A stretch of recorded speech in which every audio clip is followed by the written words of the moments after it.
Hey YouTube fam, it's Ronica.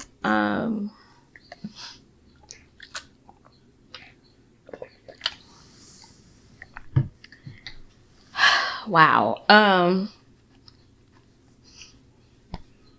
Tomorrow, May 3rd, will make 1 year that I went on this crazy journey that was consecrating from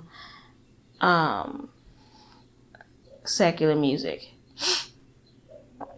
Now, when I say secular music, I don't mean like the clean stuff, the inherently just clean, nice artists. I mean like the rap music, the music with all the bad words.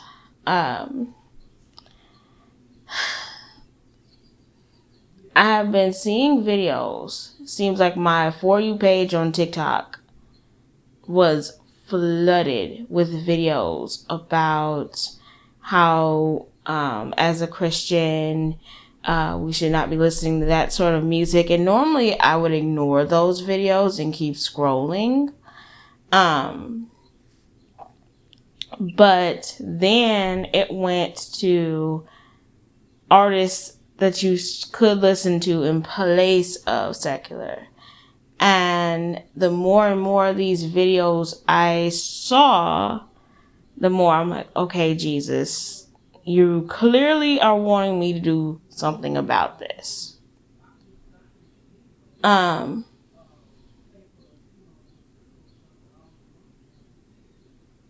So I said, okay, when I get back from my trip, because we were going to Mississippi to be with family for my mom's birthday, I'm gonna try this. So I started looking on Spotify, all the suggestions that TikTok gave me. Please excuse my outside racket. All the suggestions that TikTok started giving me about artists and things of that nature, and I just started to look for playlists, already curated playlists, because I went into this completely blind. I didn't have any artists that I liked. I didn't know where to start. So I started this, and I started realizing that there were so many artists that made very similar sounding music, but it glorified God. And I'm like, oh, okay. So it started off with just me listening to gospel rap when I would work out, because I was that person. When it came to working out, it had to be like hip hop. When I worked out, that was just my jam. So I'm like, okay, I'll start there. Progressed to other playlists I started finding, and needless to say, I did this consecration for 3 months. During that time, I met Megan and I met Keenan. I already knew Megan from Clubhouse, but by this time she had started dating Keenan, and Keenan is really into gospel. He loves him some gospel music. And so he got me back listening to this one station, Rejoice 102.3, which I need to get back to. I also introduced them to Gospel Now Radio on the Echo device. But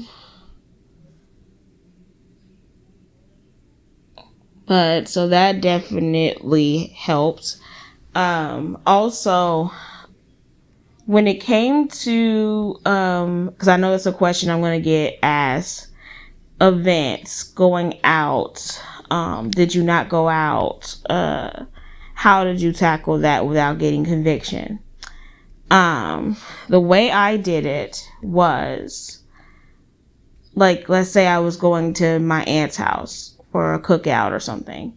What I would do is the whole time I'm getting ready, I'd have my Christian playlist on. I even got some ideas from a TikToker for like songs for like a Christian get ready with me sort of a playlist.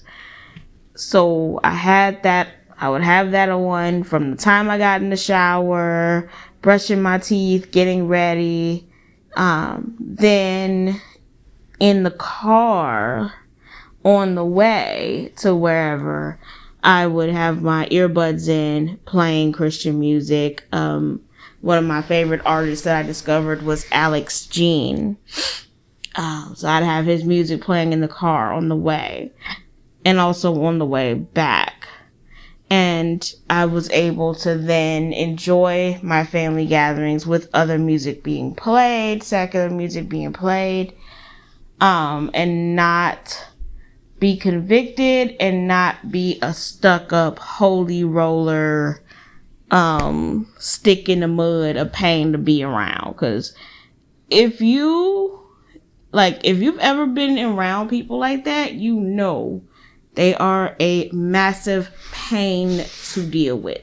And I did not want to become that person during this journey, which is a lot of what concerned me about doing this. Because I'm like, Lord, it's right in the heart of summer. Everybody gonna want to go to cookouts. Everybody gonna want to have events, birthday parties. There's gonna be secular music being played. How am I going to swing this? But that's how I was able to do it. Also, if you just have to listen to other music, because sometimes, during the 3 months, I'm not going to sit up and hold y'all. There were moments where I'm like, I can't take another gospel song. My head is going to pop. I swear, if I hear another tongue, I'm going to explode.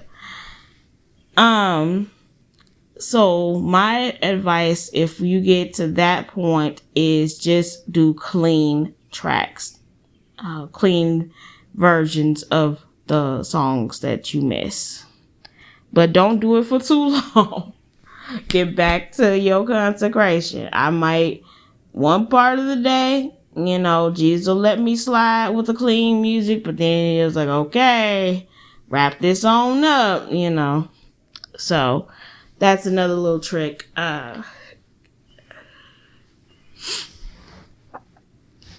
But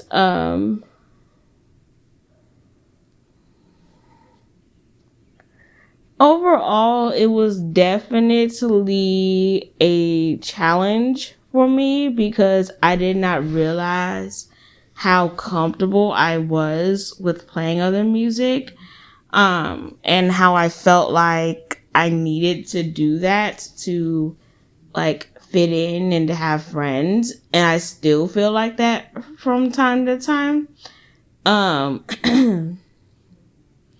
Because like I said, I don't want to be that person. I do not want to be that holier than thou, over the top person. I don't want to do that. I've seen it. I've been around it.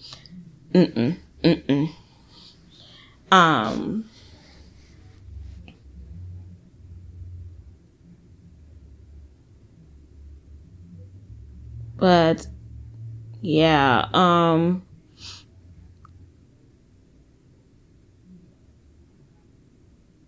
also another thing, when you first start, if you are embarking upon this journey or you feel like you're being led to this, it's gonna hurt. You gonna feel like you're going to feel like you're crazy. You're going to be questioning, oh, Lord, did you really say that? Oh, Lord, what am I tripping? Like, it's going to feel so weird. And it's going to hurt. Like, the first, I'd say, week or two of the consecration, I'm not to sound dramatic, but it felt like something was just being ripped off of me. It was like I felt like I was almost grieving a loss, because I'm like, oh my God, I actually have to be mindful of what I'm listening to now. And that's something I've never felt like I had to do.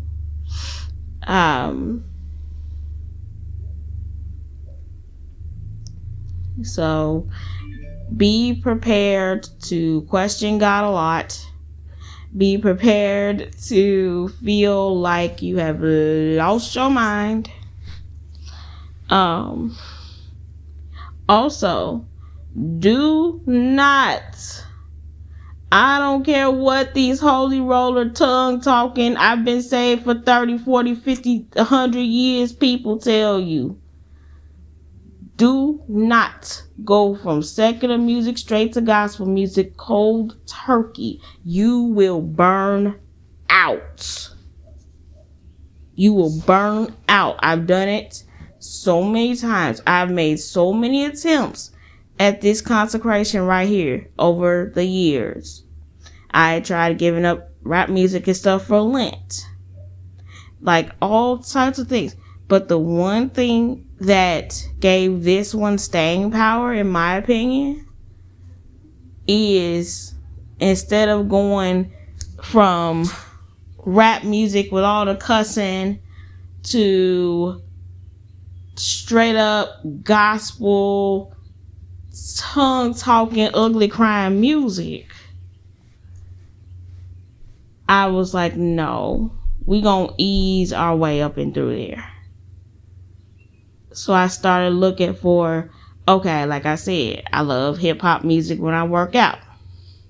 So I started looking for gospel rap playlists. Then I'm like, okay, cool. Then I heard about Christian R&B. So I heard about this artist, Madison Ryan Ward. Amazing vocalist, beautiful music. So I started listening to her music, shuffling it. And then they brought me into other artists. And I'm like, ooh, okay. Then I started getting into like worship playlists. And then I'm like, ooh, okay. My buddy Jamie introduced me to a few Christian stations that I've grown to love.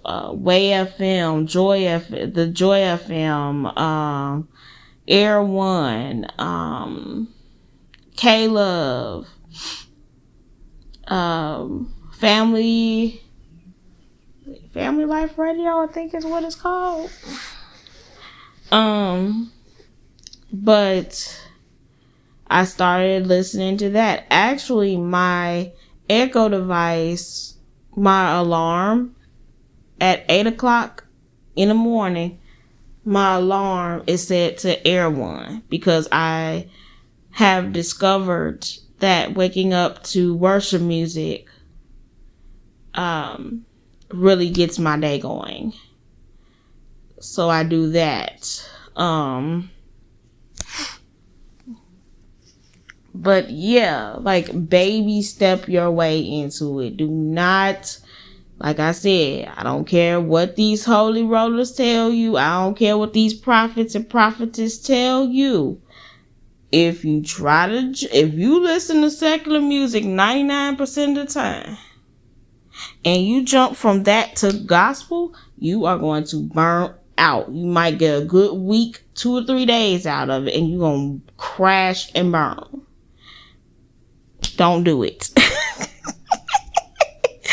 Don't do it. Listen to the voice of experience. Don't do it. Now the question is, will I do it again? I wrestled with it. But unless God really has to just excuse you, and maybe I'll consider it. But as of right now, I don't feel led to do that drastic again. But I know that I do need to be more mindful of what I've listened to, because I will be honest. After I was released from the consecration last August, I feel off. I fell off so bad. So I know that I need to be more mindful of stuff like that. Keenan has told me about that a million times over. I know, Keenan. I know you have been prophetically telling me this forever, and I am just stubborn. But as of now, I don't feel led to do anything that drastic. Will I do it again? Possibly. Jesus gonna really have to put the excuse you on me to do it. But I might. But yeah. If you are in need of artists, playlists, hit me up and I got you. But yeah, tomorrow makes 1 year of me doing that, and I just wanted to reflect on that and give anybody encouragement that might be considering it, to try it. So yeah, in this life, you could be pitiful or powerful, but you cannot be both. I pray and hope that you would choose power for your life and spread love and not hate. Listen, man, if you watch the news, if you are one of those people that watch the news, especially first thing in the morning, first of all, you're crazy. But you will discover that there's a lot of hate in this world, just unnecessary hate. And when you spread hate, you spread the devil. You're doing his work. And when you spread God's love and his joy and his word, you're spreading God, because God is love. So spread his love to everyone that you meet, everybody that you come across. That grouchy old man that you have to encounter in your complex, he just needs God's love. Tell him about Jesus. That old lady that you call a Karen that gets on your nerves, she just needs Jesus. Pray for her. And spread God's love, man. Because let me tell you something. Hate will get you nowhere but down in the devil's area. And that ain't somewhere you want to be. So spread his love, spread his joy wherever you go, man. Be blessed. Take care. Peace out. Love you. Bye.